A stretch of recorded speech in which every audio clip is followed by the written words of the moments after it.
सभी को नमस्कार। जिजित एजुकेशन प्लेटफॉर्म पर आप सभी का स्वागत है। हम पढ़ रहे थे हिंदी व्याकरण और हिंदी व्याकरण के अंतर्गत हम पढ़ेंगे काल। लिंग वचन हम पढ़ चुके हैं। लिंग वचन और काल तीनों ही हर प्रतियोगी परीक्षा की दृष्टि से महत्वपूर्ण है। टेट में भी यहाँ से प्रश्न पूछे जाते हैं। सी टेट में फर्स्ट ग्रेड और सेकंड ग्रेड जो एग्जाम होते हैं उनमें, और जो बच्चे हिंदी सब्जेक्ट से नेट और जेआरएफ की तैयारी कर रहे हैं उनके लिए भी ये क्लास महत्वपूर्ण है। तो सबसे पहले हम ये जानते हैं कि काल कहते किसे हैं। काल की परिभाषा क्या है, यानी काल का सामान्य अर्थ क्या हुआ? समय।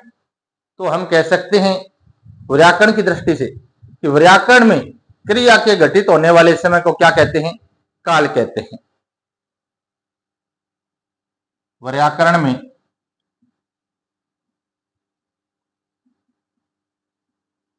क्रिया के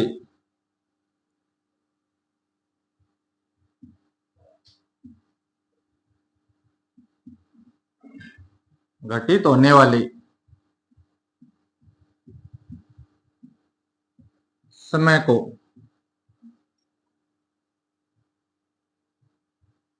काल कहते हैं। यानी जिस समय में क्रिया घटित होती है वो समय ही क्या कहलाता है? काल कहलाता है। क्या कहलाता है? काल कहलाता है। और हिंदी व्याकरण में काल 3 प्रकार के होते हैं। कितने प्रकार के? 3 प्रकार के। तो हम कह सकते हैं काल के 3 प्रकार होते हैं या 3 भेद होते हैं।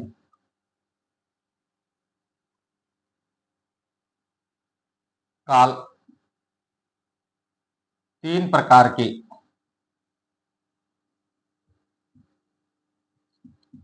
होते हैं। कितने प्रकार के? 3 प्रकार के। कौन कौन से? देखिए, जो समय बीत चुका है उसको हम क्या कहेंगे? बीता हुआ अतीत का जो समय है उसको कहेंगे भूतकाल।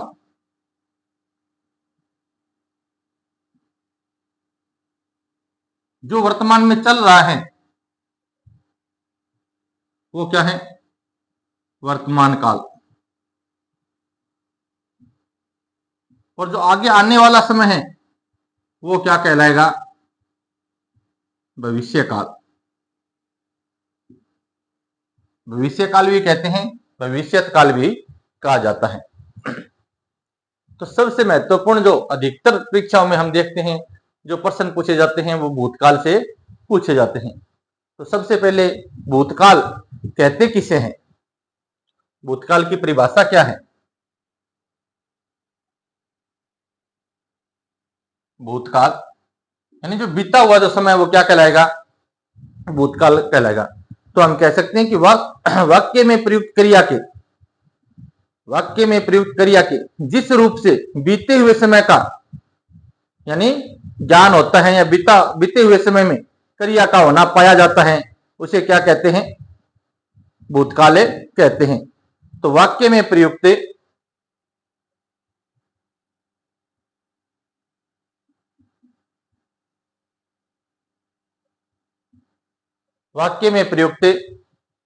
क्रिया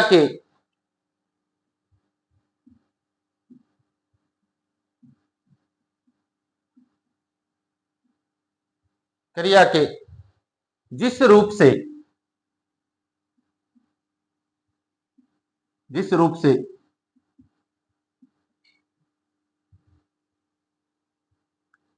से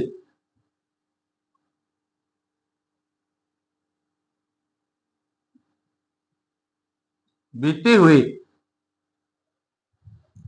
हुए समय कह सकते हैं।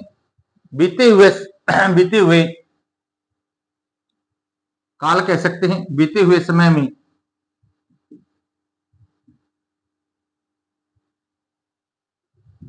क्रिया का होना पाया जाता है। क्रिया का होना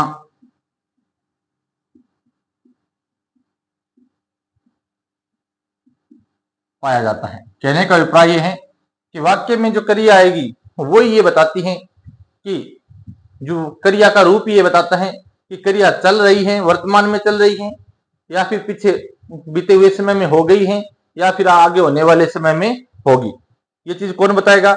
क्रिया का रूप बताएगा। कौन बताएगा? क्रिया का रूप ये चीजें निर्धारित करेगा। तो वाक्य में प्रयुक्त क्रिया के जिस रूप से बीते हुए समय में क्रिया का होना पाया जाता है, अर्थात है हम ये भी कह सकते हैं कि क्रिया के व्यापार की समाप्ति बतलाने वाले रूप को भूतकाल कहते हैं। अर्थात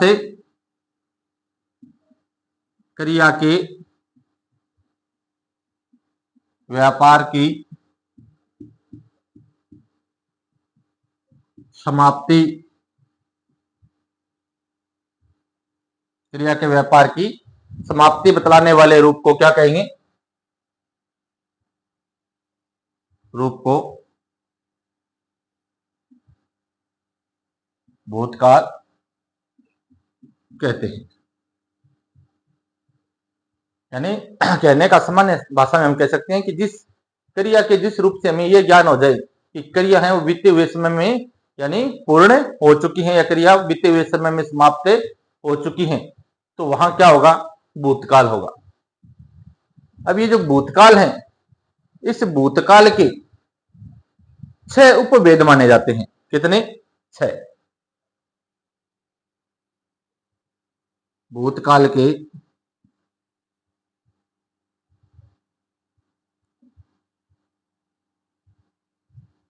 6 उपभेद माने जाते हैं। तो 6 उपभेद कौन कौन से? देखिए, एक तो होता है सामान्य भूतकाल। नंबर 1,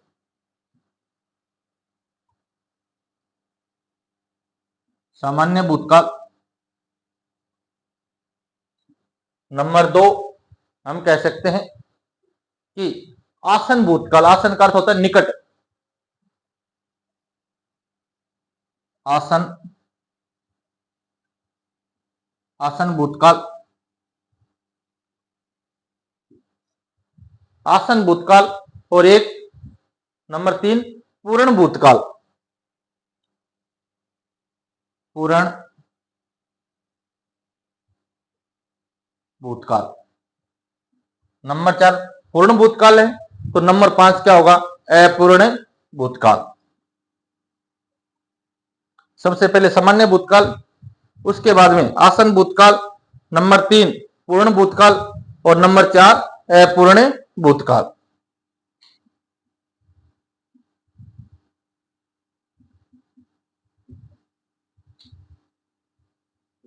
और पांचवा जो उपभेद माना जाता है वो माना जाता है संदिग्ध भूतकाल। क्या माना जाता है?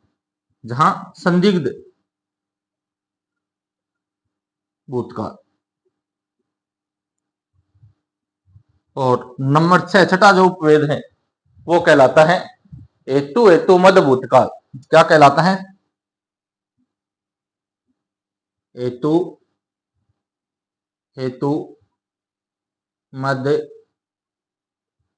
भूतकाल। अब देखिए, प्रतियोगी परीक्षा की तैयारी कर रहे हो तो इतने से काम नहीं चलेगा कि काल 3 प्रकार के होते हैं, भूतकाल, वर्तमान काल, भविष्य काल। इतने से काम नहीं चलेगा, ये सामान्य स्तर की बातें हैं। अब जो कंपटीशन एग्जाम में जो प्रश्न पूछे जाते हैं वो इनमें से पूछे जाते हैं अधिकतर। ये जो है ना, संदिग्ध, हेतु हेतु मद भूतकाल और आसन और पूर्ण, ये जो 4 हैं इनमें से प्रश्न अधिकतर पूछ लिए जाते हैं। तो इन 6 भेदों को अच्छी तरह से पढ़ना है। अगर कंपटीशन में आप ये चाहते हो कि काल से संबंधित हमारा प्रश्न है वो सही हो, तो इन 6 भेदों को आपको पूरे विस्तार के साथ यानी पढ़ना पड़ेगा। और इसके साथ में आपको ट्रिक भी बता दी जाएगी कि इनकी पहचान कैसे करें, वाक्य में क्या पहचान है, इनकी पहचान भी बताई जाएगी। तो एक बार आप स्क्रीनशॉट ले लीजिए, उसके बाद में अपन सामान्य भूतकाल से शुरुआत करते हैं।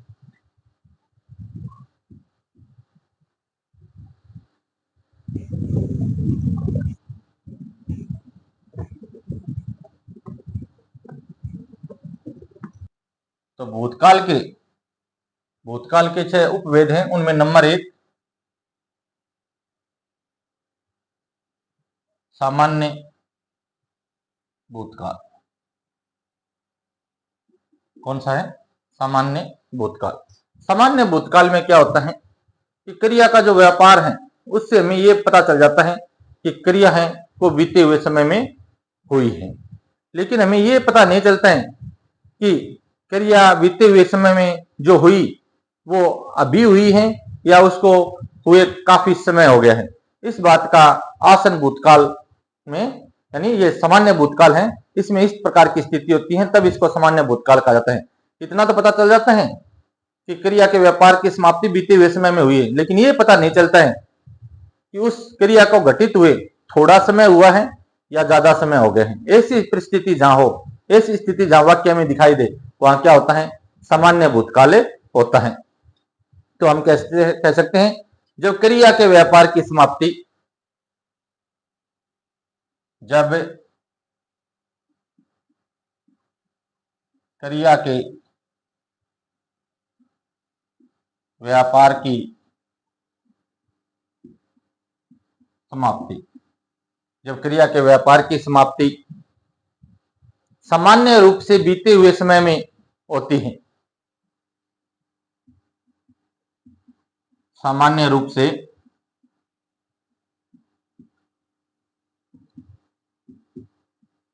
बीते हुए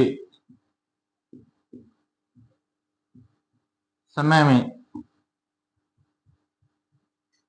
बीते हुए समय में होती है। यानी इतना हमें पता चल जाता है कि जो क्रिया है वो सामान्य रूप से कब हुई है? बीते हुए समय में हुई है। किंतु इससे यह बोध नहीं हो पाता है, यह ज्ञान नहीं हो पाता है कि क्रिया समाप्त हुए थोड़ी देर हुई है या अधिक। किंतु इससे यह ज्ञान प्राप्त नहीं हो पाता है कि, नहीं हो पाता है कि यह ज्ञान नहीं हो पाता है कि क्रिया समाप्त हुए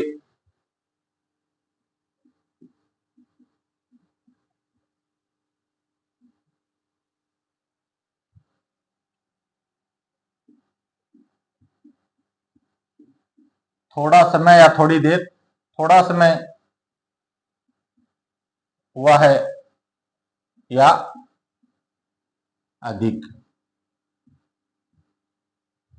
यह पूर्ण रूप से ज्ञात नहीं हो पाते हैं कि क्रिया थोड़ी देर पहले हुई है या क्रिया को हुए अधिक समय हो गए हैं, ये पता नहीं चलता है। ऐसी स्थिति हो तो वहां सामान्य भूतकाल होता है, वहां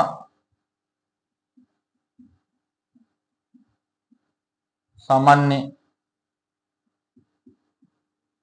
भूतकाल होता है। अब देखिए ये इतनी बातें, ये तो आपको याद रह सकता है कि भाई भूतकाल में क्रिया होगी वो बीते हुए समय में समाप्त हुई हुई पाई जाएगी, लेकिन ये पता नहीं चलता है वहां क्रिया को हुए हुए कितना समय हो गया। तो इसके लिए क्या चाहिए? हमें कोई ट्रिक चाहिए, कोई पहचान चाहिए कि कैसे पता लगाएं कि वाक्य में वाक्य है वो सामान्य भूतकाल का ही है। तो पहचान के लिए क्या करेंगे हम? देखिए, जहां आपको वाक्य में, जहां वाक्य में आपको या तो आ, बड़ी ई और ए की मात्रा दिखाई दे जाए, यानी वाक्य के अंत में क्या दिखाई दे जाए? आ कह सकते हो या कह सकते हो, या तो आ स्वर दिखाई दे जाए और वाक्य के अंत में, या फिर आपको क्या दिखाई दे जाए? या, जहां क्रिया समाप्त हो रही है, वाक्य समाप्त हो रहा है, या फिर ई, या फिर है। ये अगर वाक्य के अंत में आ रहे हैं तो निश्चित वहां क्या है? सामान्य भूतकाल है। क्या है? सामान्य भूतकाल है। जैसे कह दिया जाए, उदाहरण देखिए, मोनिका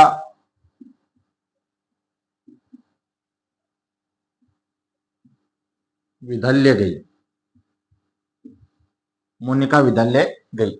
अब जो जाने की जो क्रिया है, जो गई है, यानी विद्यालय जाने की जो क्रिया है, वो घटित तो बीते हुए समय में हुई है, लेकिन ये पता नहीं कि वो अभी थोड़ी बार पहले हुई है या उसको अधिक समय हो गया है। तो इसकी पहचान कहां से हो रही है हमें? वाक्य के अंत में क्या आ रहा है? ई आ रही है। जहां वाक्य के अंत में आपको ई दिखाई दे तो वहां क्या है? सामान्य भूतकाल है। क्या है? सामान्य भूतकाल है। इसी तरह कह दिया जाए यजत जयपुर गया। अब देखिए अंत में या तो इससे पहचान कर लो या से, या फिर ए के साथ में स्वर से अगर पहचान करो तो लास्ट में क्या आ रहा है? आ। क्या आ रहा है? आ। तो आप इससे भी कर सकते हो ई, और या से भी कर सकते हो। यजत जयपुर गया यानी क्रिया बीते हुए समय है, लेकिन ये ज्ञात नहीं हो रहा है कि क्रिया को समाप्त हुए कितना समय हुआ है। थोड़े समय पहले गया है या गए हुए अधिक समय हो गया, इसका पता नहीं चल रहा है। या फिर क्या मिलेगा? यही मिलेगा। जैसे हम कह सकते हैं कि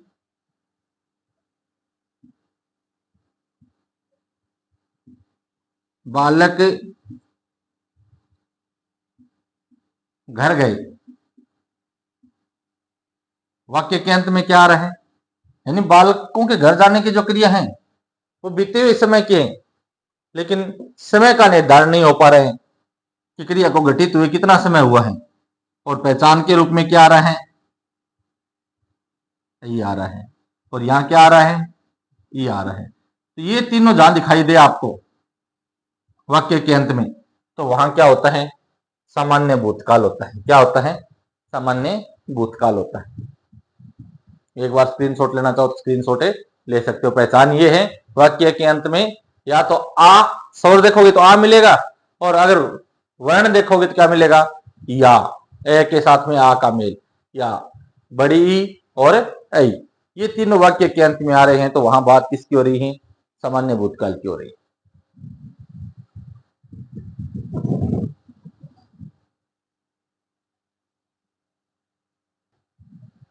अब दूसरा भेद देखिए, आसन भूतकाल। आसन भूतकाल। आसन, आसन शब्द का अर्थ क्या है? आसन का अर्थ होता है निकट। आसन शब्द का अर्थ क्या होता है?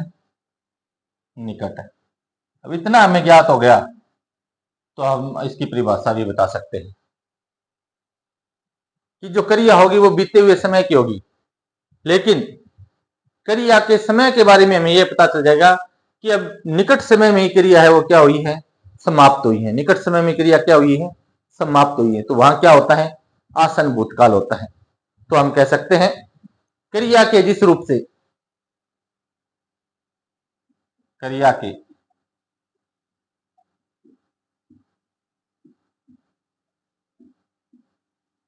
क्रिया के जिस रूप से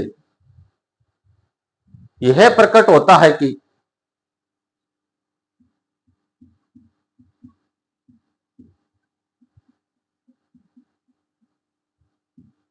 यह प्रकट होता है कि क्रिया का व्यापार अभी अभी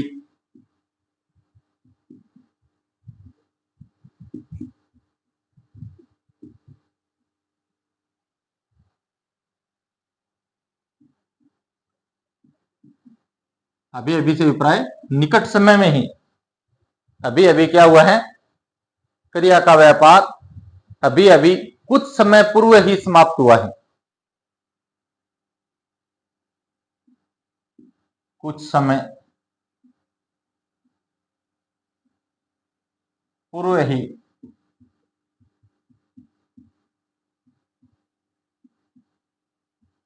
समाप्त हुए हैं। यानी क्रिया तो बीते हुए समय की, लेकिन हमें यहां यह पता चल जाएगा कि जो क्रिया घटित हुई, समाप्त हुई, उसका समय क्या है? तो निकट समय में, यानी बहुत कम समय पहले ही क्रिया क्या है? पूर्ण हुई है।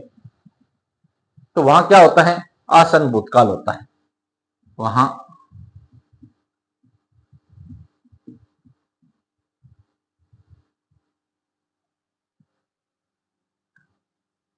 आसन भूतकाल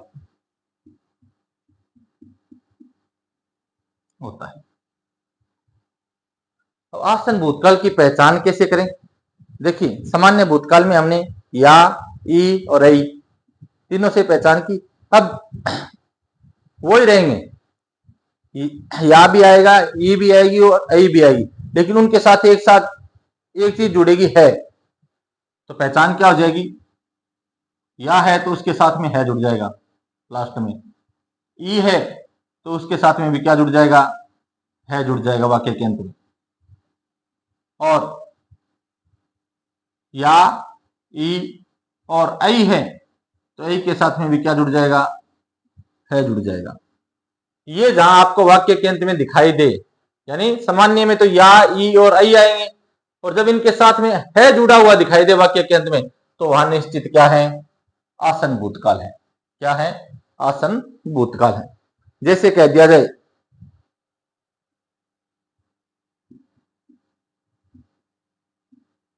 मोनिका विद्यालय गई है, ई के साथ में क्या आ गया? है। तो ये किसकी बात हो रही है? कि मोनिका जो का विद्यालय जाना, यानी जाने की जो क्रिया है, वो अभी निकट समय में क्या समाप्त हुई है। इसी तरह कह दिया जाए, यजत जयपुर गया है, यानी जाने की, यजत के जयपुर जाने की जो क्रिया है वो क्या है? बहुत कम समय पहले हुई है। और पहचान क्या है? या है। इसी तरह यह कह दिया जाए कि बालक अभी गए हैं, या बालक घर गए हैं, बालक विद्यालय गए हैं। बालक घर गए हैं, वाक्य के अंत में क्या आ रहे हैं? ये है। ये आपको जहां दिखाई दे वाक्य के अंत में, तो वहां क्या है? आसन भूतकाल है। क्या है? आसन भूतकाल है। आप स्क्रीनशॉट लेना चाहो तो स्क्रीनशॉट ले सकते हो। देखिए, सामान्य भूतकाल में तो क्रिया तो बीते हुए समय की होती है, लेकिन ये पता नहीं चलता है क्रिया के समय का, कि कितना समय हो गया, अभी हुई है या क्रिया को घटित हुए अधिक समय हो गया है। समय का ज्ञान नहीं होता है, इसमें समय का ज्ञान होता है। क्यों? ये आसन, आसन का अर्थ ही निकट है, कि क्रिया बीते हुए समय में हुई है, लेकिन क्रिया को समाप्त हुए भी थोड़ा ही समय हुआ है, यानी अभी अभी कुछ समय पहले क्रिया क्या हुई है? समाप्त हुई है। स्क्रीनशॉट ले लीजिए आप।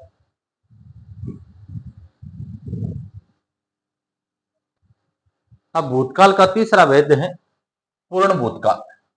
क्या है? पूर्ण भूतकाल। अब पूर्ण भूतकाल में क्या होता है कि जो क्रिया होती है वो बीते हुए समय की होती है, लेकिन क्रिया को समाप्त हुए काफी समय हो जाता है, यानी काफी समय पहले क्रिया हो चुकी होती है। तो वहां क्या होता है? पूर्ण भूतकाल होता है। यानी जैसे हमने सामान्य भूत पढ़ा था, सामान्य भूत में हमने पढ़ा था, तो सामान्य भूत की जो क्रियाएं थी उनके साथ में था, थी, थे ये जुड़ जाते हैं। ये जहां जुड़े हुए आपको वाक्य में मिलेंगे, वहां क्या होगा? पूर्ण भूतकाल होगा। तो इसके बारे में हम कह सकते हैं, क्रिया के जिस रूप से यह प्रकट होता है कि क्रिया के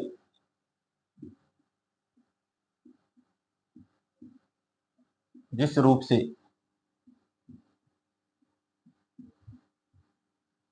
यह प्रकट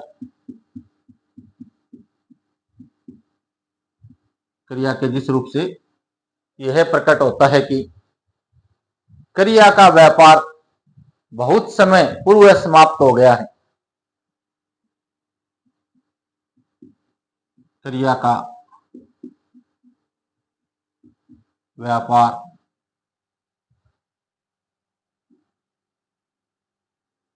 बहुत समय पूर्व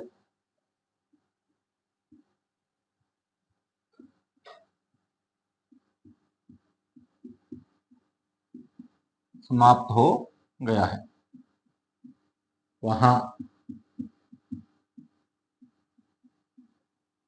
पूर्ण भूतकाल होता है। कैसा काल होता है? पूर्ण भूतकाल होता है। अब पूर्ण भूतकाल की पहचान क्या होगी? शब्द वो याद रखने हैं। एक तो या था, या इसके साथ में क्या जुड़ जाएगा? था। ई है तो ई के साथ में क्या जुड़ जाएगा? ई, थी। ए है क्या जुड़ जाएगा? ए के साथ में थे, ये जुड़ जाएंगे। था, थी, थे क्या जुड़ेगी? था, थी और थे। जैसे कह दिया जाए मनीषा विद्यालय गई थी। अब ई के साथ में क्या आया है? थी।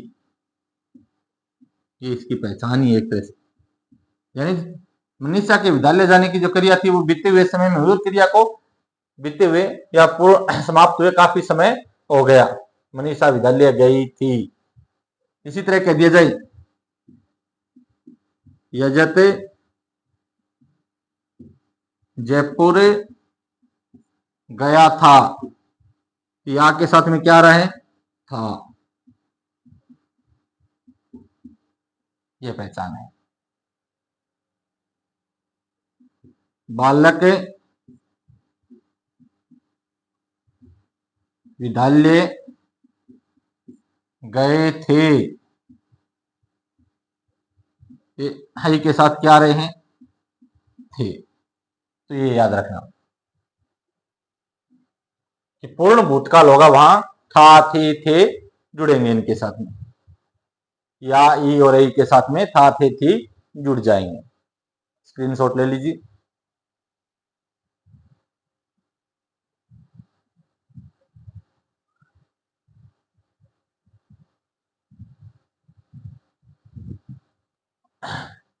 भूतकाल के उपवेदों में चौथा जो भूतकाल का उपवेद है वो है अपूर्ण भूतकाल। अब देखिए पूर्ण भूतकाल में तो बीते हुए समय की जो क्रिया थी, क्रिया की समाप्ति को हमें यह ज्ञात हो रहा था समय का कि काफी समय पहले क्रिया समाप्त हो चुकी है। लेकिन अपूर्ण भूतकाल में क्या होता है? क्रिया होगी बीते हुए समय की, लेकिन बीते हुए समय में क्रिया की निरंतरता पाई जाएगी। ये हमें वाक्य से पता नहीं चलेगा कि क्रिया समाप्त कब हुई। यानी भूतकाल की जो क्रिया है वो क्या है? उसकी वहां क्या पाई जाती है? निरंतरता पाई जाती है। यानी क्रिया अपूर्ण रहती है, पूर्ण रूप से समाप्त नहीं होती है। तो वहां क्या होता है? अपूर्ण भूतकाल होता है। तो हम कह सकते हैं क्रिया के जिस रूप से यह ज्ञात होता हो कि क्रिया के जिस रूप से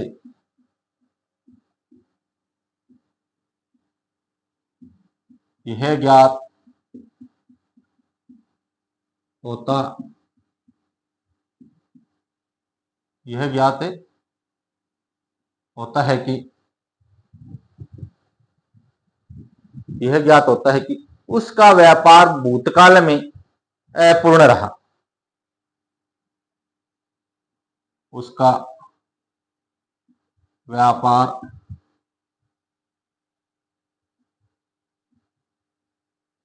भूतकाल में कह सकते हैं या ये कह सकते हैं बीते हुए समय में अपूर्ण रहा, यानी पूर्ण नहीं हो सका। जब वाक्य के बात हो रही है उस समय तक क्रिया है वो पूर्ण नहीं हुई थी, ऐसा वाक्य की रचना यहां होती है। अपूर्ण रहा ये कह सकते हैं अर्थार्थ निरंतर चल रहा था। अर्थार्थ निरंतर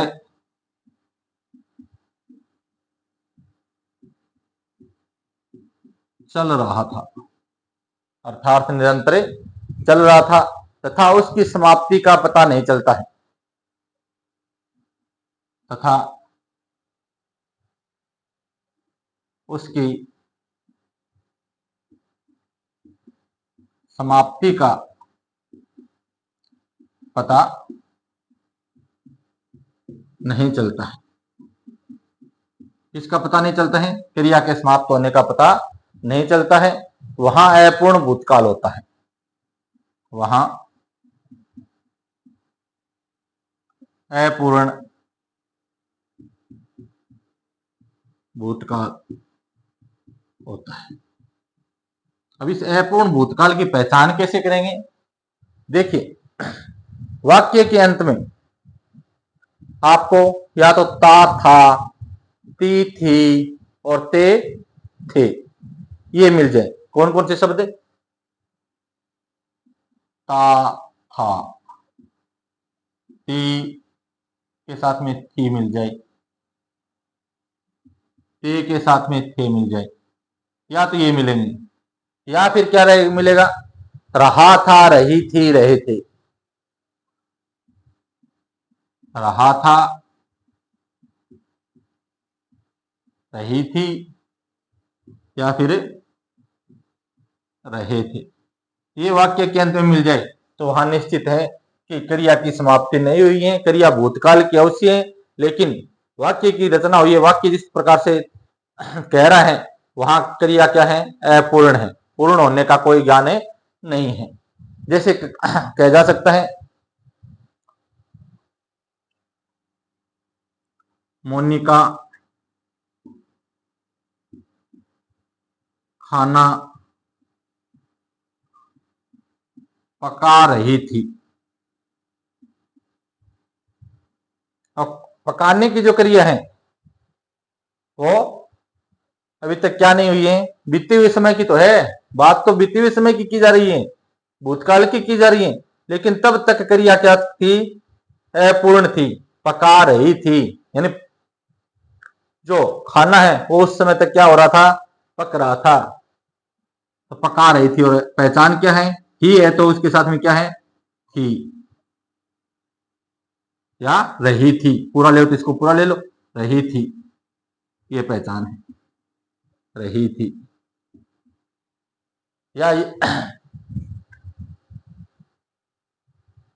ये कह दिया जाए दूसरा वाक्य, अध्यापक पाठ पढ़ा रहा था।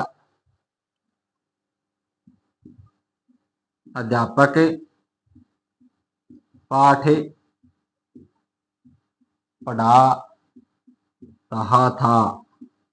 यानी पढ़ाने की जो क्रिया है वो यहां पर क्या नहीं है? पूर्ण नहीं है, बीते हुए समय की जरूर है, लेकिन जो वाक्य का जो भाव है, अर्थ है, वो ये कह रहा है कि उस समय क्रिया क्या थी? निरंतरता में थी, चल रही थी। तो यहां क्या है? अपूर्ण भूत है। और पहचान क्या है? रहा था।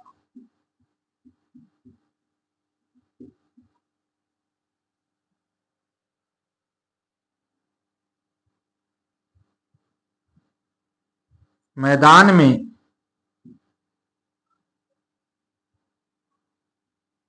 लड़के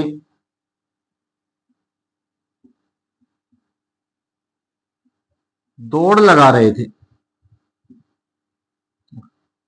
क्रिया भूतकाल की ही, यानी उनकी दौड़ने की जो क्रिया है वो यहां पर क्या नहीं है? पूर्ण नहीं है, अपूर्ण है। क्या है? क्रिया की समाप्ति नहीं दिखाई जा रही है, तो कौन सा काल होगा? अपूर्ण भूतकाल होगा। और वाक्य की पहचान क्या है? रहे थे।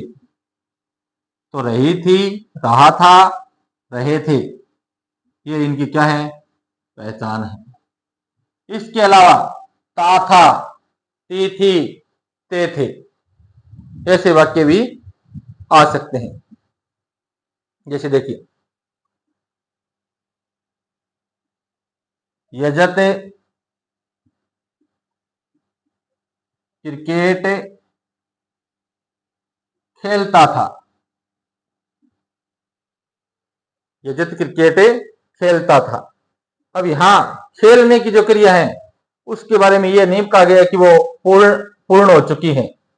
यानी खेलने की जो क्रिया है, जब बात कही जा रही है तो उस समय उसकी क्रिया वहां है, पूर्ण थी, निरंतर चल रही थी। तो इसकी पहचान क्या है? ता था। क्या है? ता था। इसी तरह कह दिया जाए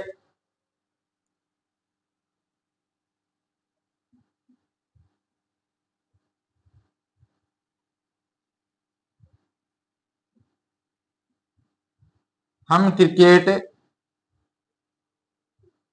खेलते थे। वाक्य के अंत में क्या आ रहा है? ते थे, यानी यहां जो खेलने की क्रिया यहां भी अपूर्ण है, निरंतरता में है। इसी तरह कह दिया जाए तो ता था, ते थे और ती थी।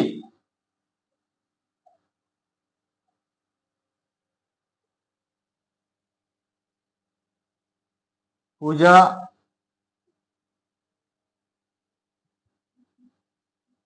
शतरंज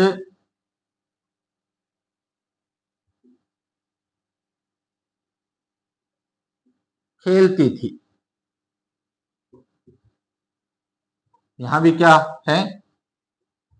थी, यानी अपूर्ण भूत का मतलब यही है कि यहां क्रिया का पूर्ण होना नहीं पाया जाएगा। क्रिया भूतकाल की तो होगी, बीते हुए समय की तो होगी, लेकिन क्रिया क्या होगी? अपूर्ण होगी। जहां वाक्य की रचना होगी वहां क्रिया की यानी समाप्ति न दर्शाकर निरंतरता दर्शाई जाएगी, तो वहां कौन सा काल मानेंगे? अपूर्ण भूतकाल मानेंगे। स्क्रीनशॉट ले लीजिए आप।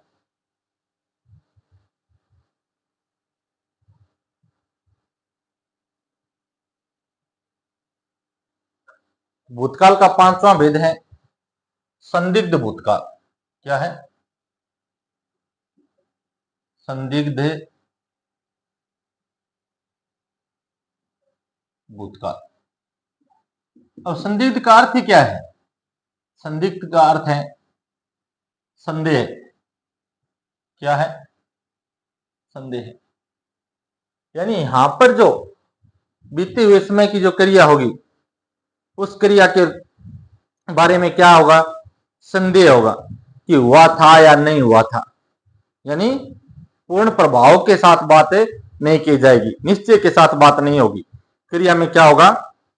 क्रिया के व्यापार में क्या दिखाई देगा? संदेह दिखाई देगा। तो हम कह सकते हैं क्रिया के जिस भूतकालिक रूप से, क्रिया के जिस भूतकालिक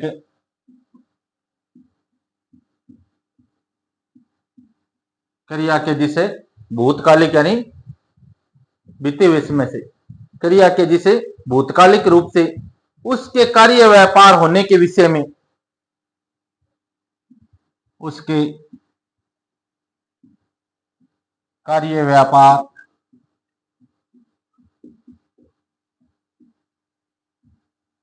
होने के विषय में संदेह क्या हो? क्या प्रकट हो? संदेह प्रकट हो। विषय में संदेह प्रकट हो उसे संदिग्ध भूतकाल कहते हैं। विषय में संदेह प्रकट हो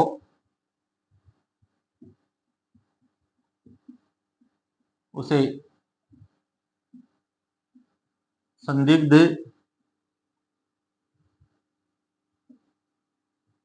भूतकाल कहते हैं। अब हमें वाक्य से कैसे पता चले कि भाई यहां संदेह की संभावना है या नहीं है? पहचान कैसे करेंगे? तो जैसे सामान्य भूत में हमने क्या थे? ये था क्या? या था। एक ई और एक आई, ये तीन थे। इनके साथ में क्या जुड़ा हुआ मिल जाएगा? या होगा। क्या? या है तो या के साथ क्या होगा? या होगा। ई है तो क्या होगा? ई होगी। और ए है तो ए होगी। ये इनकी पहचान। होगा, होगी, होंगे किसके साथ? या, ई और ऐ के साथ आपको लगे हुए मिल जाए तो निश्चित वहां क्या है? संदेह की स्थिति है। जैसे कह दिया जाए यजत ने गाना गाया होगा, यजत ने गाना गाया होगा। अब यहां या के साथ में क्या है? होगा। या है तो या के साथ में क्या आएगा? होगा। अब ये निश्चित नहीं है यहां कि गाया या नहीं गाया, यजत ने गाना गाया होगा। इसी तरह कह दिया जाए पूजा ने कहानी सुनाई होगी। ई है तो ई के साथ में क्या आएगा? होगी। ई के साथ में क्या रहे? होगी। अब ये निश्चित नहीं है कि ऐसा हुआ या नहीं हुआ, संदेह है, संदेह की स्थिति बनी हुई है। इसी तरह कह दिया जाए ये होंगे बालक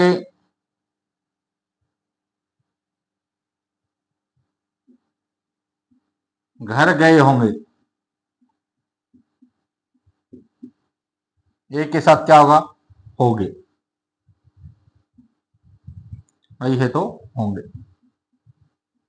ये स्थिति जहां दिखाई दे, अब वाक्यों को पढ़कर देखिए। यजत ने गाना गाया होगा, कोई निश्चितता नहीं है गाया या नहीं गाया, संदेह की स्थिति है, संदिग्ध बात हो रही। पूजा ने कहानी सुनाई होगी, अगर ये कहते पूजा ने कहानी सुनाई तब तो निश्चितता थी, सुनाई होगी तो यानी संदेह की स्थिति है, संदिग्ध बात है। बालक घर गए होंगे, संदिग्ध बात है। तो जहां संदेह की स्थिति प्रकट होती है वहां क्या होता है? संदिग्ध भूतकाल होता है। आप स्क्रीनशॉट लेना चाहो तो स्क्रीनशॉट ले सकते हो।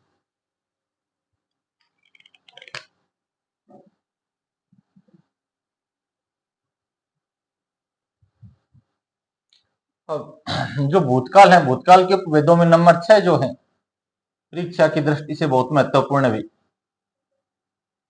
हेतु हेतु मध्य भूतकाल। वैसे तो 6 के 6 भेद हैं, वो महत्वपूर्ण है, लेकिन यहां से अक्सर प्रश्न पूछ ही लिया जाता है, इंपॉर्टेंट है। यहां हेतु हेतु मध्य भूतकाल में क्या होता है?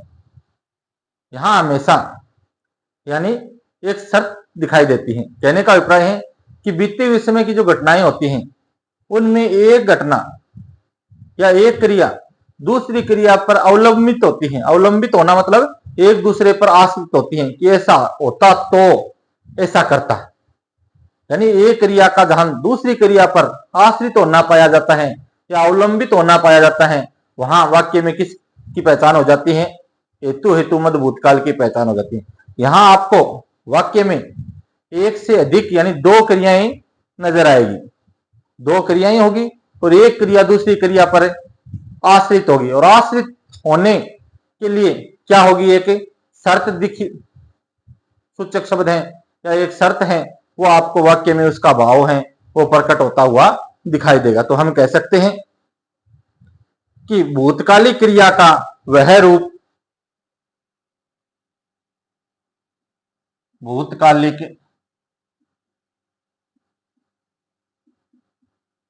क्रिया का वह रूप, भूतकालिक क्रिया का वह रूप जिससे भूतकाल में होने वाली, जिससे भूतकाल में होने वाली क्रिया का होना, जिससे भूतकाल में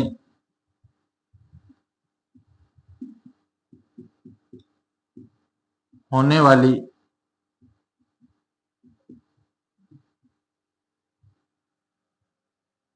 क्रिया का होना, यानी भूतकाल में जो क्रिया होती है उस क्रिया का होना किसी दूसरी क्रिया के होने पर, किसी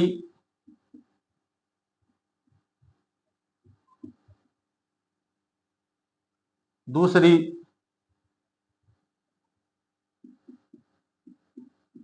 क्रिया के होने पर अवलंबित कह सकते हैं, या हम कह सकते हैं आश्रित। अवलंबन का अर्थ क्या होता है? आश्रित। दूसरी क्रिया के होने पर क्या होती है? अवलंबित हो, वहां हेतु हेतु मद भूतकाल होता है। दूसरी क्रिया के होने पर अवलंबित हो, वहां हेतु हेतु मद भूतकाल होता है।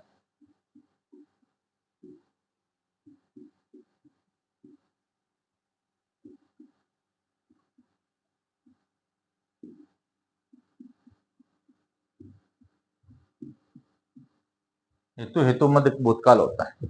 अब हेतु हेतु मद भूतकाल की पहचान के लिए क्या बताया था मैंने? शरत होना। क्या होगी? एक शरत होना। और वाक्य में आपको क्या दिखाई देगा? जैसे होता तो, यानी शर्त के लिए क्या शब्द यूज में लिए जाएंगे? एक तो होता, और फिर बीच में क्रिया देकर के क्या कहेगा? होता तो, ये दिखाई देगा। इससे पहचान सकते हो। या फिर आप ये कह सकते हो, न हो सकने का, यानी न हो सकने का भाव व्यक्त होगा, यानी न होने का भाव व्यक्त होगा। तो इतना याद रखने की जरूरत नहीं आपको, इससे पहचान हो जाएगी सीधी। तो ये सोच सकते हो इसमें कोई वाक्य में शर्त दी गई हो, या फिर वाक्य में ये जो आ रहे हो होता तो वहां क्या है? निश्चित हेतु हेतु मद भूतकाल है। क्या है इसमें? क्या है कि एक क्रिया भूतकाल में होगी, लेकिन वो क्रिया क्या होगी? किसी दूसरी क्रिया पर क्या होगी? आश्रित होगी। ऐसा वाक्य में पाया जाएगा। जैसे कह दिया जाए, तुम मेहनत करते तो सफलता अवश्य मिलती। तुम्हें मेहनत करते तो, क्या रहे? तो सफलता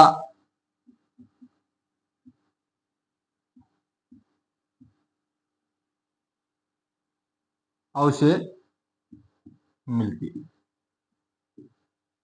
यानी यहां मेहनत करने की जो क्रिया है, अगर वो होती, वो पूर्ण होती, तब क्या होता? सफलता मिलती। यानी एक क्रिया का दूसरी क्रिया पर क्या है? अवलंबन है, आश्रित है। इसी तरह कह दिया जाता है कि यदि वह पढ़ता, तार है ना, पढ़ता तो उत्तीर्ण हो जाता। यानी उत्तीर्ण कब होता? उत्तीर्ण होने की क्रिया कब होती? पढ़ता तो। पढ़ा ही नहीं तो उत्तीर्ण कहां से होगा? यानी एक क्रिया का दूसरी क्रिया पर क्या है? यहां आश्रित है। क्या है? आश्रित है।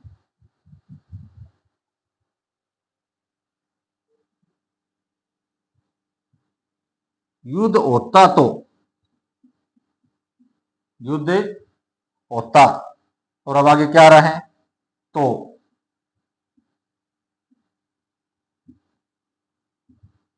गोलियां चलती। युद्ध होता तो गोलियां चलती। तो किसे पहचान कर सकते हैं? होता और तो से भी हो रही है, और दोनों क्रियाएं, यानी युद्ध का होना और गोलियों का चलना, यानी ये क्रिया अगर पूर्ण होती, ये होता ही ऐसा, तब ऐसा होता, अन्यथा नहीं हुआ। तो ये किसकी पहचान है?